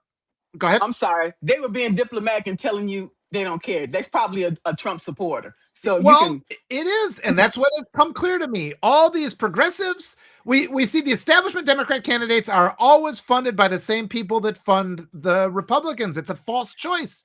They're terrified of the primaries. And this is why it's really been revealing to me that we have not seen more people on Substack. You can tell the platforms that are not legit, these huge platforms that are actually funded by the tech pros that are pretending to be liberal, they are not. They are not on our side. They're trying to protect the corporate status quo. Yep. We know that. And they're what we call fake people. Yes, Okay? phonies. Yep, They yep. in your face, they say, yeah, but behind your back, they stabbing you in the back. They won't even at the same restack time. my post. Like I've got my whole list of all these candidates I've interviewed, these big guys, and I'll share it on their posts all the time. Hey, restack this, because it would mean a lot if a guy's got 90,000 followers. Restack this list of all these great progressive candidates. They can't even hit click on a restack. That's the level of sabotage we're up against. Bullshit. Yeah, it is. It is, and so I struggle with the same thing. People will go past my posts; they won't even like it. I know they're reading it, but they don't like it because they don't like to necessarily hear what I have to say. But I don't give a damn because my shit is going to YouTube, is going to Yes. Amazon, and it's going to all these different countries. And if you don't like it, somebody else will. I don't give a damn. I don't worry about the likes no more. People purposely pass my stuff up. And good, keep doing that. Yeah. Okay? Because I got people out there that support me internationally. Okay? I support you. I support you, Margaret. I'm on team Margaret. I support you too. Every time I see your every time I see your post, if I don't say something, I'm gonna restack it. Yes. Because you speaking truth and you're genuine, and I'm gonna support the people that support me. And those that don't support me, you won't see me. And it just everybody, I hope. Yeah, well, everybody just remember that too. Just hit that restack button. Just click that button real quick. If you're going by, just hit that restack. That's more important than the like. Even just hit that restack. Get that stuff out there. And again, it's not going to kill you to like the damn post. But I mean, we were talking. Yes, and we were talking before. It's like, because you kind of got to give Obama. He was just such a trailblazer. He gets into office. He's like, I'm going to show you. And it's like, what we've realized is that these white supremacists, these narcissists, you can never please them. I wrote an article the other day. Yeah, so I stop said, trying. Stop it. Yes. I wrote an article today about that about my dad. It's like, your narcissistic parent is not, they do not love you. If they love you, they would work out their own shit. But it's always about them. Yes. That's too easy. And it is. They're self-loathing. I'm sorry. No, go ahead. I love it. Sorry, me. No, because they rather point the finger at you and look at your errors rather than look in the mirror. They will not look in the mirror because that means they have to accept responsibility and they have to accept responsibility and accountability. And these motherfuckers is never going to be accountable for shit. Yes, they have self-loathing. What they do is they have never learned self-love. And I've said this before, America abuses its kids. And some people just reject the system that abuses them. And some of them just want to punish everybody who comes later. I guess you can divide people into two sections like that. We got the helpers and the herders, and these narcissists. And like you said, it's like, I've seen people all the way to the end of their life. They're just struggling, trying to earn that love of their abusive parent who doesn't understand love because they hate themselves. And they just take out that hate on. And the only thing they have in themselves is withholding the love that their children are asking for. And that's what's running the government right now. That's slavery. That's misogyny, patriarchy, all the evil things in the world is that. And we are awakening to this, but it's taken too damn long. Yeah, and they the voting machines, they rig that, and they figure out how to suppress the vote. They said, we don't get them one way, we get them another. Oh man, okay. They have their ingenuity, like the number of ways they will fight over every fucking thing. And you know what their last line of defense is? Their last line of defense is when I say, gee, I think rich people are bad. They come up and say, well, not all rich people. It's like they are all fucking bad because every single one of them's got enough money to alleviate all the suffering in the world. So stop with this. Yeah, stop putting the parking brake on our activism with that. And in your own mind. Yeah, exactly. I don't know whatever happened to SNAP, but it affects a lot of people because, Walmart hire a lot of these, they might be little disabled or whatever, and they say, well, we will compensate your pay with the SNAP. And then they cut that. Yep. Okay. Yep. And a lot of these people, they depend on these funds to have a place to stay, to eat, to be able to maintain yourself. So when you cut that, where are these people supposed to live? How are they supposed to eat? Yeah, somebody just talked about that with all they're closing down these retirement homes and facilities. It's like, where are all the people going? And our media doesn't report it. Our media doesn't talk about women dying because of the healthcare bans. And it's like, you have a responsibility. All we get And this is, again, everybody in the chat, remember this. All we get in our media are people who are like, well, let's talk about Graham Plattner and be mad about that. It's like, do something useful. Go take a video. And Evie's had a wonderful, I think it's called Status Quo. She's recommended a couple different of these creators who are giving us not what they think we want, but what we need to hear. And that's what we need to transform to, with kind of an old school thinking where we're looking for the information that's true, not the information that just kind of feeds our like most lazy impulses, because we're just casually, like, we're in an inner tube floating down that river of culture, that cruel river of culture, because we can't be bothered to just like paddle a little bit to get into a better channel. And that's, I mean, so much of our media ecosystem feeds into that and maintains that. And that's what people, I think, are slowly awakening to, because I can talk about it at least and not lose all my followers. You know what? At this point, I can't worry about it, because I tell you, the majority of the people that follow me still follow me, regardless of what the smear campaign they put against me as well. Okay, because I will not. Once you take that money, you done sold your soul to the devil, and you have nothing left. They own you. Yeah. Whatever they tell you to do, you have to do. Yeah. Okay. The thing is not to take the damn money, because once you take the money, your life is no longer yours. Yeah. Oh, that's corruption. Yeah. You know, that makes it so hard too, because it's like, well, I guess it's like Yoda, right? Because like Yoda sits out in a swamp, and it's like the same. I guess I could have used Jesus. He sits out in the desert, but I use Yoda.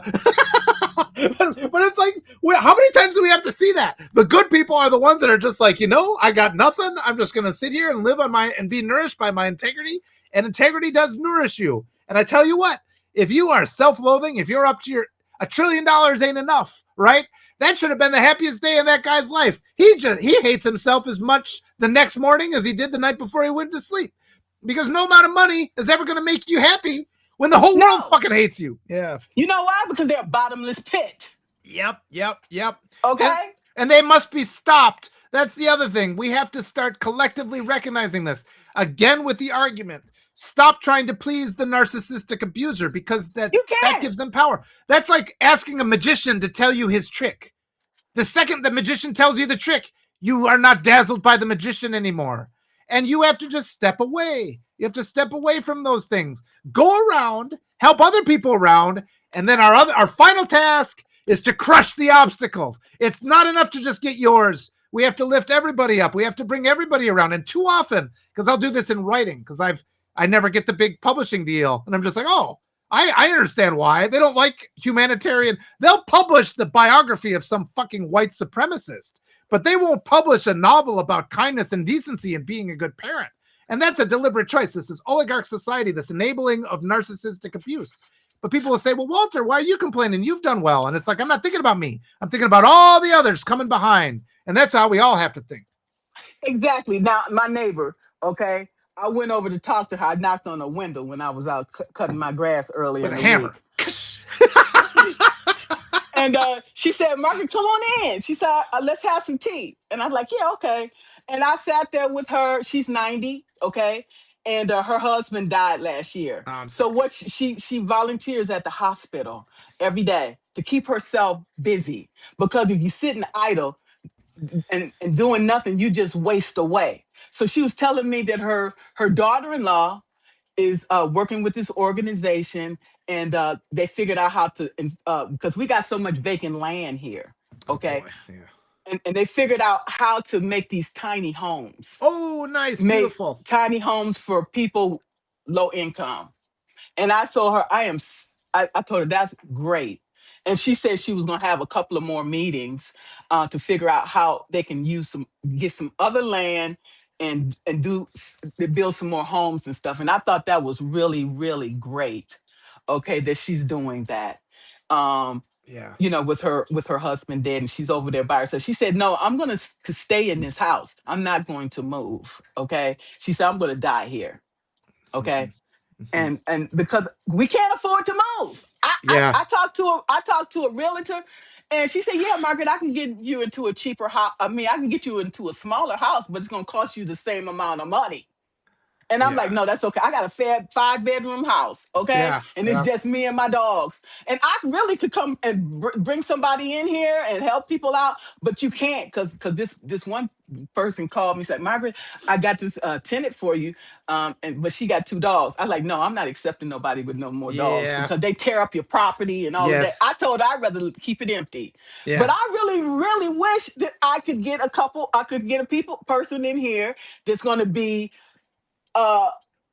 person like me that I can trust and like, let's split the bills. Let's figure this out because that would help me financially. But I'm not willing to take a chance again because the last 2 tenants I had in there, it didn't turn out well. Okay. It needs to be Margaret's writer retreat. You know, I could get some other people, me and Arturo and maybe Ellie. We could come up and stay with you for a week. Oh my goodness! Think of the energy. We'd set the world on fire from there. You'd see there'd be a raise in global temperature, and it's just like, oh, it's just Margaret's writer retreat. That's fine. I would love that, but I don't want no mess, and I don't want nobody in here that's going to bring me down. Okay, we can do bad. I would bring you down. Yeah. No, I'm not talking about you guys. I'm just saying you can do bad by yourself. Okay. Yeah. Oh man. Mary Petrola, she's running here in Alaska. Okay. She was temporarily there when before. So I don't know if that's a candidate you would be interested in. Well, so I'll talk about it. And she's great. Yeah, she's great. Well, if you know her, or send me the information again so I can track her down. I don't know her, but I'll give you the information. I would love to see her. I'll bring you on. She's fiery. You and I can talk to her. Did you see the one I did with Dana Foster, who's running for governor in Florida? No, I have to go back and look at it. Oh, that one was with Deidre. Oh man, but I'm so worried about these elections because these, those narcissists. We need to they rig every system. They do not care what you think. They don't see us as people. And I mean, again, that's how they're. Like the cruelty of all these things they're doing, the dismantling, and you're seeing the arguments come up, and we just have to fortify ourselves. I think people are seeing through it a little bit because I guess one of the ways I look is when I scroll through comments, on social media, and in the past it's always like rah rah rah, and now I'm seeing so many more saying, well, what the hell did you cut this funding for then, sir? And they've hurt rural areas worse than anybody. The Republicans have. You know why? Because they're making all these backdoor deals. They tell you what you want to hear when they're running. And then once they get elected, then they do what the hell they want to. And then they'll go bully the other people like, look, you accepted this money, so you got to make sure that you say no to this bill. Because otherwise, we're going to destroy you. We're going to tell your wife you had this affair or whatever. So they get you one way or the other. A person might start off as being really, a good person and want to do the right thing. But they find a way to corrupt you. Yes. Okay? Yes. They go through your garbage. They talk to your neighbors. They talk to your family. They're just looking for anything they can use as dirt to use against you. And then once they put it out there, and then it's like your campaign is just done. Yeah. Okay? Yeah. You can't, when somebody put a smear campaign, how you gonna fight that? How can you say, oh, that wasn't me? Well, everybody says that. Even Nixon said that. Yeah. Well, the Republicans, as Zora says, the Republicans always run their mouths and they're just so quick. They're so effective with their rhetoric where they instantly deflect. And again, I've said this before, where our culture, our river of culture views these cruel Republicans as the status quo. They view narcissism and abuse as the status quo. And that's how come these Republicans have such an advantage. Conservatives have such an advantage because they can just default to that culture. And those of us who want to make something better, we have to put in the effort. You have to dig that new channel. We got to change that river of culture. But it's not going to happen by us being quiet, is it, Margaret? No. And that's why when we have to do this excavation, we grab everybody. Get your butt over here. We're going to do this together. They're not going to stop us from doing this. Come on, let's go. Like with the railroads and all of that. No, we're going to do this. Remember back in the day when we was organizing for the civil rights movement? We have to do the same thing here. We have to gather everybody. Black, blue, brown, pink, whatever. Let's go. Yep. And it's because the river of culture is as soiled as the reflecting pond. Okay. Like, have you seen this with the reflecting pond with the algae and like the paint? Like they paid $15 million and the paint isn't even like It's literally been done for days, and the paint's already coming off the bottom. Like, just the level of corruption, the swamp. We're not in a river of culture. It's a swamp of culture at this point. And we've got this visual representation in the form of this. Oh, man. It's like, contrast Obama's beautiful library to what the Republicans have done to DC with just destroying the reflecting, but it's like, how much more obvious does it have to be, America? How much more? 300 billion to Iran, and you're fine with that too? I don't know. It's just sort of even the blind can see. What the fuck? I want to ask you, I want another thing to ask. I was reflecting on this because did you see this weird, like Ivana, who always is, something's creepy about her. I love her. You like her? Spiritual hygiene. I was on that live. It had over 600 people on it. Oh, who? Oh, this is somebody different. Who are you talking about? Spiritual hygiene? Azana Van Zandt. She was on that live yesterday with April. Oh, okay. It was so powerful. Oh, I'm gonna have to look that up. April. Okay, you'll just have to send me that link later. I was talking about something different. I was talking about the daughter of the squatter in chief. No, I'm glad you brought that up. I'm glad we got some visibility for this other person. But the daughter of the squatter in chief, and how, have you heard this? So they like, I saw her on the news. I don't know why I saw this, but she was talking about like this rich person thing. You know, they're sitting there and she's just like, and the way she talks is so weird. It's like remember the show V? The TV show V? Yes. It's like, and so many of these guys, and that's the same thing true as Miller and Kushner. They all look like they're trying to formulate, like, how does a human being wear its face? And then they're like talking like this. They do something to give it away. Well, she was doing this talk about this island. It's Ivanka. Okay, that's I couldn't remember her name. Yeah. Oh, okay. The daughter. And she was just like, and she talked, first of all, when she talks, she's like this all the time. And it's just sort of like, well, and she was talking about this island that they discovered when it's just like, it was like this nature preserve, but they came rolling up in their yacht and a bunch of entitled rich people. And they're just like, oh, we're going to develop this. And this will be my legacy project. And what's the country? The country's been protesting them for like the last 15 days. Somewhere over in Europe, they're protesting about it. But people are like, but I figured something out. This whole, because she's like, there was all this time, because she's made herself scarce in this presidency, but she was always available in the previous presidency.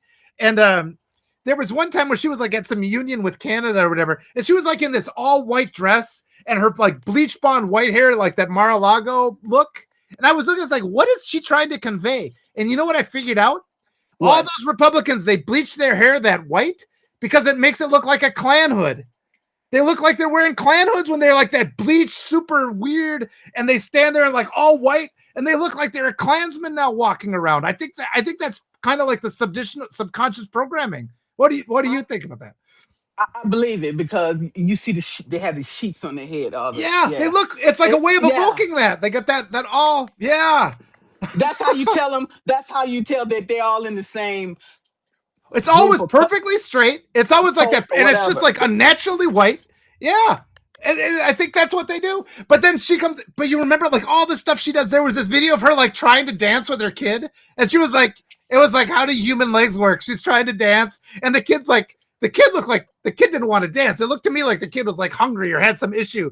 And the mother's like, oh, little plaything, let's make a video of me dancing. And it was just like, but everything about her, just her deliberate choices with how she talks, like, and just like something about like the way her mouth moves is just so bizarre. So I don't know. Yeah, those poor kids. I mean, I feel bad for all the kids who grow up in these extreme, because they're being groomed. You saw the movie The Help, right? In the movie The Help. I loved it. I loved that.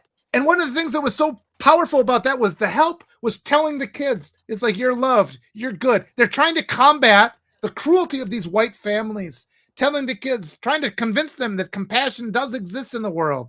And that's a really important film for people to see. I think it reveals a lot. Yeah. It does, and that's why you see all these murder suicides, because they can't take anything. If they went through a quarter of what we've been through, they can't handle it. Yeah, and Stephanie just said, I thought she was AI too, like the president's daughter. She looks like she's AI. She really does. And it's like you're watching, it's like something is off here. And it's like, I guess that's like what it means to just be soulless. Because we know, right? Because we've seen AI. So we're like, well, that's got no soul. So now we're recognizing it in real living people. It's like there is a soulless person, because when they talk and they move, they got that precision, that approximation of humanity. And it's just sort of like, and they can't even make a video of themselves having a nice time with their kids and have anybody think it's authentic. But it's crushing how sad that is. But we have to push back against that. Yeah, well, we MJ, do. and I do. I have sympathy for her as a child, but as an adult, she's contributing. So it's like, as a child, yes. I mean, the people, I do. I have sympathy who grew up with these horrific, abusive conservatives who treated them like crap. But then when they inherit their power and they abuse others, that sympathy kind of goes away. Yeah, it does. And that's the reason why I went into psychology, because I want to know what the hell is wrong with these people. Oh my goodness, I didn't know you went into psychology. That explains a lot too. I guess I did just by necessity. I was working on this brain, trying to get out of here. Yeah, Craig, trying to get it to work. Yeah, I don't worry about these people anymore. I just block it out, because they try to, they want to steal your peace and your joy. And to come up with all this BS, all this drama, creating all this drama. And all that drama just creates conflict, confusion, okay? And they want to keep you in this mindset while they're extracting all of our fucking money. Yeah. Including, that's another thing that pissed me off yesterday. That's why I put that out there. You're going to steal my Social Security. You're going to steal my pension. And you're going to steal my health care. I paid for this shit. Yep. Okay, I worked for the government 39 years. You ain't giving me shit. They took the money out of my paycheck every 2 weeks. Yeah. And you gonna put your grubby hands on my shit? Yeah. Not just mine, but everyone else's. And we that's ours. You shouldn't touch it, period. Yep. If anything, you should be adding to it, because it's not enough money. Yes. Okay? To sustain. And they're giving it How dare you? Yes. And this $300 billion deal to Iran, it's like, oh my goodness. What the hell? Yeah. Where's this money coming from? Yeah. From our children's Social Security and pension? Hopefully they'll be able to have something when they get grown. Because where we at right now, we just trying to pay the bills just to get through now. We don't have money to even pay for a fucking college fund. Yeah. Okay? Back in the day, we could do all of that. But where's the money gonna come from? Yeah. College used to be free. I mean, people keep lying about this, but I know a lot of people that got to go to college for free in the United States. It can be done. Yeah. Well, not me either. But yeah. Okay. When I got my associate's degree, I got a Pell Grant, because I didn't have a job. Okay. At that time, I was on welfare. Okay. And I took it at that time because that's all I had. Okay. Yeah. And I took it. But then once I got my associate's degree and was able to get a job with the federal government, I'm like, I'm done with this. Okay. People don't know that they have a right to live, and America condition us and indoctrinates us to think that we don't have value unless we can provide a service to the rich. I mean, that's fucking bullshit. Don't teach that to your kids. And so, but I mean, my friend Bob Dana, he's open about it. He says, yep, I got to go to college for free. It's an investment. And he became one of the top nuclear weapons experts in the United States.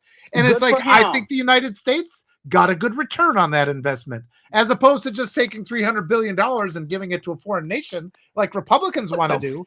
Yeah. It's like they can't even feed our kids. They don't give us, and we have to talk about this, you guys. You have to talk about this all the time, because the Republicans are so good at redirecting it and making us feel bad. Well, what about that time that Biden, it's like, screw you. That has nothing to do with what we're talking about now. Do not engage. And another thing, somebody pissed me off yesterday, and they telling me about the Bible. Okay? There should always have been a separation between religion and politics. Yeah. And that's where the lines have been, they mixing them together. We can't do that shit. Yep. I don't care what the Bible says. Right. We should be about human decency, okay? And take care of our own. Okay, yep. I am not a religious person, okay? I'm spiritual. Yeah. Okay? And don't you come to talk to me about what the Bible says. Yeah. Because when everybody read the Bible, you can see it different ways. Okay. Yes. I Yes. don't want to hear that shit. You take that shit somewhere else. Talk to me about facts and Yes. truth. Yes. Okay? I call that religious rape. Don't religious rape me. Don't religious rape me. Yeah, and that usually stops them because they don't recognize that as an aggression. It's like you have to have respect. Other people don't have this. And I was talking to another candidate about this, about not having religion in schools. And it's like that protects your religion. That protects your religion because do you want some teacher that is presenting a religion and that is not yours to your kids? Is that what you want? And it's so easy to make this argument and people don't have it at the front of their mind. Like freedom of religion protects your ability to practice the religion you want, but I don't have to listen to it.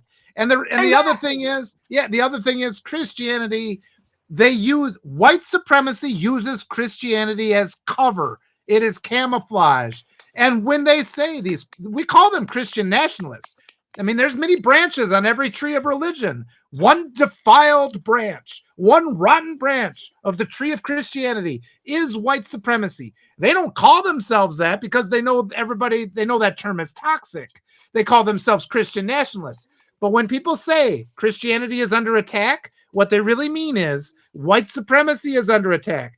When they say this has always been a Christian nation, what they mean is this has always been a nation of white supremacy. And we have to start calling these things out because they browbeat us into thinking that we're never allowed to, push back against their religion. But again, that comment of do not religious rape me. I am entitled to have my own beliefs. You have to respect my beliefs as you demand me to respect yours. And my beliefs are that you're preaching hate. Yes. Exactly. It's a two-way street. Yeah, okay? We keep forgetting that, right? Okay? Yeah, until we get to that point, shut the hell up. You don't know what the hell you talking about anyway. Okay? Because we have been indoctrinated since the beginning of time. Okay? Look at the Declaration of Independence and the Constitution from the founding fathers who were supremacists. Yeah, they owned human beings as property. And we call them founding fathers. It's authoritarianism just calling them that. Yeah. Call a spade a spade. Yes, yes. Oh boy, does that make people mad. But it's so I know, I don't give a shit. Yeah. And Lefty says we need a new constitution. And it's true. I mean, for its era, we started out talking about that. For its time, the Constitution was a progressive document. Human beings have evolved past the messages in the Constitution, and it's clear we need the number one thing. The first thing is the entitlement of all, human beings to be granted personhood from the moment, they're born. And the fact that we treat children as property until they're about age 18, that I really feel like that is the yeah. And then Lefty says, fuck all men. Yeah, I mean, and that's that, it was only like the last Star Trek movie where they started saying where no one has gone before instead of, where no man has gone before. That stuff is critical. And those layers upon layers of indoctrination, which are disguised by venerated tradition. And we're in that toxic swamp, that river of culture. We have to get out of this because it's going to kill us. I got out. Okay. I got out. We're out mentally, but they're still trying to pull us back in, right? And we got to get more people out.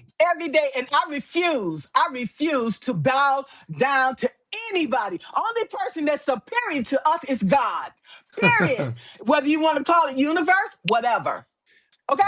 Right. Nobody is superior to us. Who the hell they think they are? Yes. Oh man, but it's that denial, that entitlement of these bullies who from day one they're told that they get to inherit the world, they get to abuse it and violate it, and they never have to learn any skills. And this is where the seed of their destruction has been planted because they oblige us to do all the work. People like you and me, we have to chase after that construct of money, but we have to develop abilities because I was never handed like a contract to become this famous writer, right? So I had to do it by brute force and find my audience, even though my voice is always deliberately suppressed. But then it gets to the point where you break through those cracks and you have merit, you have abilities that these entitled class could never achieve. And their only solution at that point is to wipe us out. Because they become afraid. But when we're gone, who's going to do the work, my friends? Who's going to do all the work that needs to be done? I have no idea. That's why we got to keep trying to bring people on board, okay? And bringing them up to speed what they need to do when we're not here. Because I'm not going to be here always. And neither is you. Right. Okay. Teaching our kids the right thing. I've had good conversations with my daughters about that. I've told them too. I'm just like, think of the boys in your math class. They're like, oh, they're terrible. And I'm like, are you going to let those boys be in charge of your house budget? They're like, no, Daddy, no, I'm not going to let them. They can't even do math. And I'm like, yes, that you keep that in mind. You have your own bank account. You have your own access to money. You have your own job. You have your own career, and do not submit to these pressures. But I mean, all of us have to, we are swimming in the sea of pressures that's designed to rob us of our sense of self-worth, that's designed to rob us of our autonomy and make us their servants, where we don't even look at the evidence of our eyes and ears, and we just submit to their patriarchal authority, which they impress upon us because they know if we actually do look at the facts, we will see that they are not what they claim to be. Yeah, you're right. And I told Natasha, I think earlier in the week, I told her they would probably make her the indentured service. They put me in the field because I'm dark skinned. Okay. But I'm not going there. I didn't serve my time. I am not doing any of that. I'm gonna do what I want to do when I get ready. Here, you can't make me do a damn thing. Yes. Okay. That's what we need to tell them. Yes. I don't care what you want. This is what I'm gonna do, and no more. Period. Accept it. If you don't accept it, bye. Well, I was talking before about how long it took me to even get to the point where I could accept a compliment without having like a response. Like when somebody would say something nice to me, and that's part of the cultural indoctrination. Because I grew up where it was like always being attacked. And I learned, like, as a consequence of survival, to just assume that when somebody like insults me, that's an expression of love, and that's part of this cultural. When you're 10, when you're taking a deep breath, you know what I'm talking about. But it's like, but what that does is, and we see this, where people then they end up marrying somebody who treats them with the same abuse that they got in their family, because that's familiar to them. That's comforting. And we have to get to that point. And I've worked through it where I could just sincerely take a compliment. And part of that too is because you get that sense that you're not worthy of being treated well, and you shouldn't be, like it's asking too much to be fairly compensated for your labor. All of that is tied in. And I'm at the point now where it's like, damn it, exactly. I deserve to be paid. I deserve to be paid for what I do. I'm doing good work. Or it doesn't even have to be paid. Yeah. No, I'm going to be paid. Good. Period. Yeah. That's but I was going to add too. We have to have. That's the attitude we have to have. And yes. if you deserve to publish your book, whether you have to do it self-publish, I would not let nobody stop me from putting out my material. I don't give a damn, because you got a lot to say, and I can tell you your book is going to be top seller. Yeah. Okay, and I'm going to bring you on to talk about it. Use my platform to elevate you like you do me. Oh, and everybody else that comes on your platform. Let's go. Write that book. Don't let them stop you. Oh, it's done. Your kids can benefit. Your kids can benefit. Everybody in your community and the world. Period. Don't let nobody stop you. Yes, and it's our. You would not. I've got this stack. I've got so many manuscripts. I would never have to write another word, and it would take most of the people the rest of their lives to read everything I've done already. But I wanted to just add too. It's like, I mean, all of our wonderful supporters, the respect that I've gotten. It's like on this platform, and it's like everybody who can sponsor me, I love it. I really, really appreciate it. But I understand everybody's up against the wall economically. And it just brings so much joy to my heart to have this platform where all these wonderful people, all I've ever wanted was to have the respect of my peers, people like you, Margaret, who are just like, who was saying, I think your work is wonderful too. And just like to see it and say, this is good quality stuff. And bit by bit, we all start to rise. That's the topic here, rise together, as we all start to recognize it's not too much to ask to have a government that works for us. It's not too much to ask to have our health care met. It's not too much to demand that we get enough food to eat or have a roof over our heads.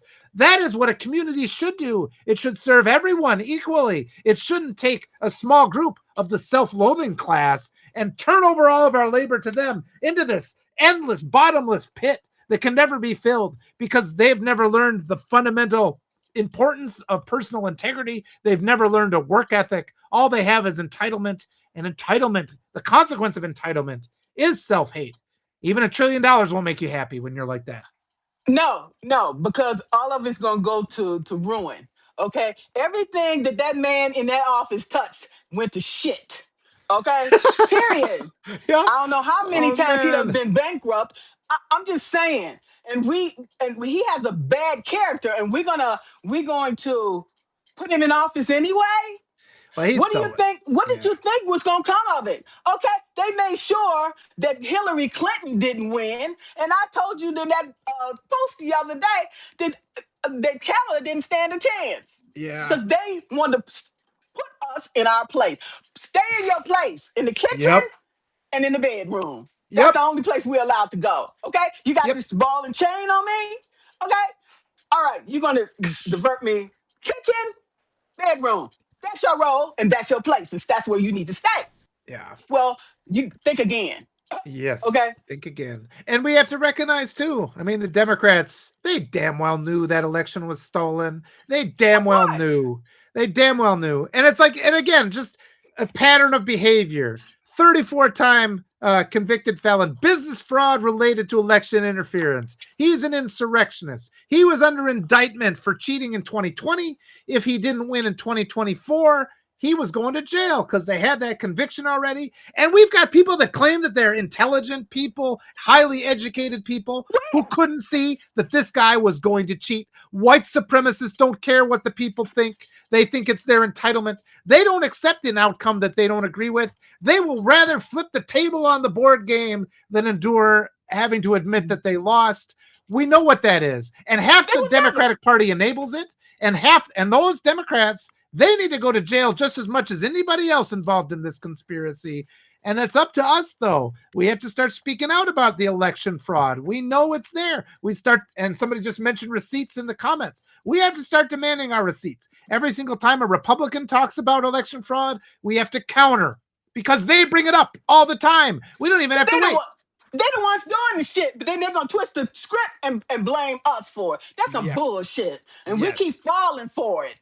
Yes. Okay, and we gotta stop giving them the benefit of the doubt. When a motherfucker show you who they are, believe it. Oh man, what do you think? What do you think's gonna happen? I mean, I can sense already, just in the last week, the heat's getting turned up.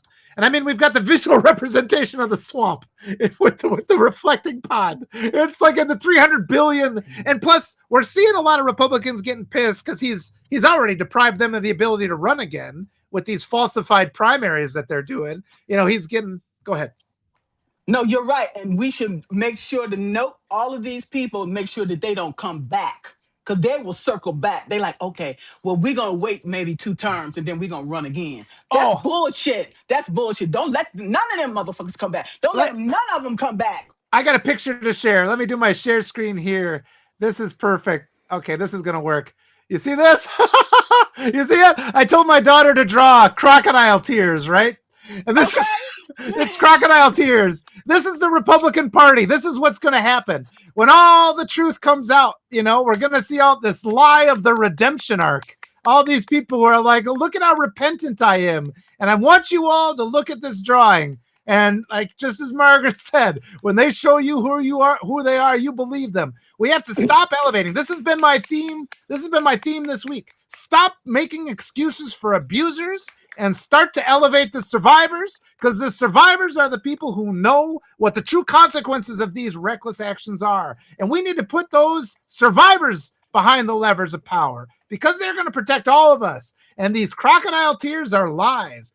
That they only cry like that because they want to get you close enough so that they can consume you. Or I'm going to stop sharing. But that picture was, I had my daughter draw that. And that's going to be, because there's going to be this movement. Let's go back to a status quo. And we have to make it, no, we have to stop being in our lazy inner tube, going down the swamp. We have to cut a channel into a pure and pristine water, make a new river of culture, one that recognizes the personhood of everybody from day one. And only through doing that and through that extreme action will we ever find peace. That's right. And we are builders. I worked for the Corps of Engineers for 39 years, and we build a lot of construction projects around the world. So let's go. Okay, let's go. I got my hoe, my what you call it? My shovel. Yes, pickaxe. My measuring tape, pick, whatever. Let's go. And Lynette says, say no to the status quo. But it's like people have to recognize we've been indoctrinated. I'm 51, you know, and even now I'm peeling out, I'm weeding out that indoctrination that makes me inclined. But it's over the last month, you know, it's like the conservatives are our enemy. You know, quit sitting. You'll see people twist themselves into knots. The only thing conservatives conserve is white supremacy. It's been a fact. That's been going on, and they've cheated. Somebody wrote it. There was Thom Hartman. He wrote this article about how every Republican has been a traitor, with Reagan doing his deal behind the back with I forget, they had some hostages somewhere. We saw the blatant treason of George W. Bush stealing the election. We've seen this treason from all these Republicans, and then people are apologizing for them because of that river of culture, that indoctrination, that grooming for abuse that we've all had to endure, that trauma bond with the patriarchal, toxic authoritarian. That person never is going to love you. That person does not love you. No matter how hard you work, they are never going to bequeath their love upon you. Do not look to an evil person and expect them to anoint you and tell you that you have some self-worth. You have to recognize, you have to be a self-actualizer. Recognize you have worth now. Recognize that your life matters, that you deserve a point on this planet as much as any other living thing. You deserve that. And it's not asking for too much to be treated with decency. They're going to try to do that too. Well, we've given you this much already. Yeah, that's bullshit, and we know it. Okay, so we have to quit falling for the BS. Okay, get on board with what we know is right, and none of them should be. We cannot partner with them. They don't want to partner with us. I love partnerships. They want to obliterate us. Yeah, exactly. We cannot collaborate, and we cannot partner with them because they are looking to take us out. Okay, I can't be around people like that. I'm sorry. Yes, and it's the old story. The fox, the scorpion convinces the fox to carry it across the river, and halfway across, the scorpion stings the fox. And says, "Why would you do that? We're both going to die." And the scorpion says, "I can't help it. It's my nature." We have to recognize the nature of our abusers. Recognize the nature of your abusers and protect your kids. And for me, protect yourself. Yes, protect the people you care about. Yes, and for me, the thing that helped me get over my cultural conditioning to just submit to this was that I would take abuse onto myself because I thought I did. But what changed that, what broke that, was having my children being born. And I just found there was an internal part of me that wouldn't allow this culture of abuse to be inflicted upon my children. And I thought of it as selfish at first, but I overcame that. And it's like, not at all. You're right. I had to overcome it, but I also want to be true to people because people are going to think that it is selfish to demand that you be protected. But it goes back to that, the airport, on the airplane, put the mask over yourself first, because if you are not saved, you cannot save anybody else. That is not selfishness. That is just basic survival. You do have that right. And it takes a lot of counter conditioning to overcome submitting to the abuser, because that's the only thing we've ever known our whole lives. We're getting there. So people keep turning up. We're going to get there.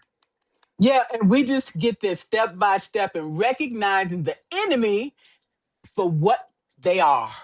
Yes. Okay? They show us. They confess. And we have to, right? They confess every day with their bullshit and the things that we see going on in the world. Let's talk about it. Now, I was in Iraq 4 years. Oh, boy. Now, that war was because of somebody had a temper. He was upset and he wanted to get revenge. Okay, so he gonna create this war. Okay, well, we was doing all of this stuff, right? But who paid for it? We paid for it. Are we still paying that from the deficit? Man. When you have a deficit, who pays for that? Yep. We pay through our blood, sweat, and tears. Okay, our healthcare system, we pay. They don't give a damn. You go over there, stick your dick in any and everything, and you say, "Oh, I'm going to conquer this country." For what? What are you going to do with it? You kill innocent men, women, and children, and you call it justice? Yeah, man. What the hell is that? Yep. And they control the mechanism. They control the mechanism of communication. People sit there. And they're even now you hear people worry about socialism. And it's like, what about the billions we give to rich people? The Republicans are the party of socialism. If that word is the word that worries you, then talk about all the money that the billionaires get. That trillionaire, all of his money is our money that was handed over to him. And he made no contribution. He did no work. That guy he can't even assemble a Big Mac, right? And he's a trillionaire. Yeah. And they get all these tax breaks and they don't pay taxes. But the middle class, we the ones supposed to take all the abuse, pay all the taxes. Well, where the money coming from? Yep. Where's the money coming from? And if they could pay us nothing, they would, you know? That's another article came out earlier today where they was talking about ICE using people, paying them $1 a day. I forgot who it was. Okay, and I restacked it. Okay, and they think that's acceptable. It is. It's illegal. And prisons. Yep, but prison. It's actually constitutionally legal to still have slavery in prison. That's something that was never fixed. They put that in there where they make prisoners. Yeah, Lefty Prof just says it. Our prison system requires forced labor for free.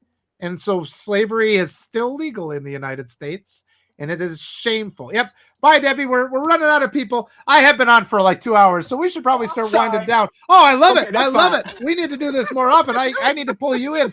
I mean, I have to get you on with Arturo sometime too. Arturo is I would love that. He is so genuine. I would love that. For real. We gotta do that. We had I got to tell him I loved him, so that was useful for me. And I love you too, Margaret. You're such a force. You too. I love this. And we're gonna prevail here. We got to keep fighting with joy, and fighting with truth. We have two things they don't have. We have joy and we have truth. We have a third thing. We have love too. They don't have it. That's why they don't like us, and that's why they hate us, and they're envious and jealous of us. They hate us because they ain't us. Yep. Okay, well, get over it. Okay, because we ain't going nowhere. Okay? Right. Oh man, we're gonna push back. All right, yeah, I'm gonna let you go. All you lovely people, make sure you subscribe to Margaret. Restack these things. I'm telling you, if you can't afford to become a paid subscriber, I understand economic hardship for everybody, but just hit the restack button on some stuff, whether it's the notes, whether it's the articles. And please get out there and join a progressive campaign. You don't have to do much. Just do 1 day. Do 1 hour, like for a progressive campaign. That's all you have to do. Commit to 1 hour. Talk to like-minded people. Put out some yard signs. Put a yard sign out in your. Don't be afraid. This is the first time I put a yard sign out because I'm like, they're going to attack me. But you know what? Fuck them. Let them come. And I put it out, and the cowards will not come. The cowards will not come. No, they won't. You know what they do? They throw a rock and hide their hand because they are cowards. Yeah, that's what they are. They are weak, and we have to stop bowing down to them. We have to stop bowing to their threats because that's all they have is threats. You know, yes, push back and laugh at them. Above all, laugh at them because they are unserious. They turned the reflecting pool into a swamp. It's a literal swamp that he made. It's green. The paint's peeling that he put on there. And the mask has already fallen off. Oh man. they're going down. It's inevitable, so don't be afraid. Embrace your joy, embrace your life, embrace your power. They keep tricking us because they're afraid of us. And you know what? Even if they try to rig the election, what are we going to do? Because the next time this rolls around and the president's sitting there at like 15% popularity, we're supposed to believe that they won the Senate and they won the House. It's going to be bullshit. I give you permission to call out the bullshit. Oh, and the Supreme Court, don't forget. They're all illegitimate too. He's an illegitimate president. They all get to be removed, you know, and they're all breaking the law. It's like they don't know how to read, you know. They're supposed to read the law and they're coming up with these decisions. Oh my goodness. And the first one I would get rid of is Clarence Thomas. Oh, Uncle Tom. I'm sorry. They're all on that list. And they're all in violation of that list, aren't they? They're all in violation of the Epstein Files Transparency Act. Don't let them forget it. Don't let them forget it. Every single Republican is a criminal because they are enabling the cover-up of the greatest crime, or the most terrible crime. I shouldn't say greatest. The most terrible crime. There's multiple most terrible crimes in this nation. Judgment Day's coming, though. Judgment Day's going to come. And he'll never spend a day in jail, I guarantee you, because he's going to use his office to get immunity. But you know what? A lot of the other ones will. A lot of the enablers will be in jail, and we got to celebrate the jail time for the enablers too. Absolutely. And this has been such amazing conversation. And people should also subscribe to you as well, Walter. We support you 100%. Oh, I support you too. And this is the joy. We're all going to rise together, keep having this community. Oh, I'm reluctant to quit, but I know I'm wearing everybody out. I'm wearing myself out, so that's perfect. So good to see you. And again, thanks to Arturo. I'll talk to Arturo again soon. Thanks everybody for being here. We'll call it good. Have a good weekend, everybody. You too. Bye.